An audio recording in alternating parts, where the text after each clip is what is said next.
In this chapter, we're going to learn how to install PHP and MySQL on Windows. I'd like to start by giving you an overview of the process before we then walk through each of the steps together. There are a number of ways to get everything we need installed on Windows, so let's start by looking at a list of the general requirements. We're going to need to have a web server. A web server is going to listen for page requests from the web browser and then serve up pages back to the web browser in response while processing the PHP that's in those pages at the same time. Apache is the most widely used web server, especially for PHP development, so that's what we'll be using. Of course, most importantly, we need to have PHP. That doesn't come installed by default on Windows.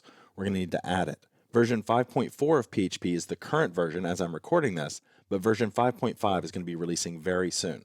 Now, version 5.4 requires Windows XP, Windows 2003, or something newer. Version 5.5 is going to drop support for Windows XP and 2003, and therefore it will require Windows Vista or something newer.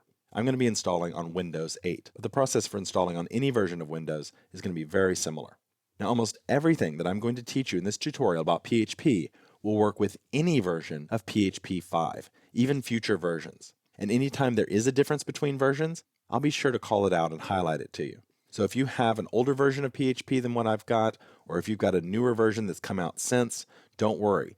The fundamentals and the essentials of PHP are going to work in all of these versions. The next thing we'll need, of course, is a MySQL database. The latest version of the MySQL database is going to be the best one to use, but any recent version of MySQL will work just fine. The basic SQL syntax that we'll be using hasn't changed in decades. And then we'll want to have a text editor. That's different from a word processor. We'll talk a little bit more about the differences, but we're going to need to have a way that we can edit our web pages. Then, of course, we'll need a browser, that is, a web browser that can issue requests to our web server and ask for web pages back. So these are the requirements. Now let's talk about how we're going to get them installed. For Apache, PHP, and MySQL, we can install the WAMP server. WAMP server is an all-in-one built-in package that contains all three of these. So we can just solve all of our problems right there by installing the WAMP server. It's available for download at wampserver.com/en. And we'll take a look at that and we'll actually download it together. That will allow us to have an environment where we can do our PHP in development. It makes it really easy. Now for a text editor, I'm going to have us use Notepad++. It's very popular. You can find that online at notepad-plus-plus.org. There are a number of other text editors that we can choose, and I'll give you a few of the other options that you might want to consider, but then I'll show you how to download Notepad. And then for the web browser, we're going to be using Firefox.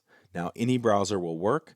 Of course, Windows comes with Internet Explorer, and you may want to just use that. There are sometimes some small differences in the way that different browsers display different HTML and CSS. So if your HTML and CSS doesn't look exactly like mine on the screen, it could be because you're not using the same browser.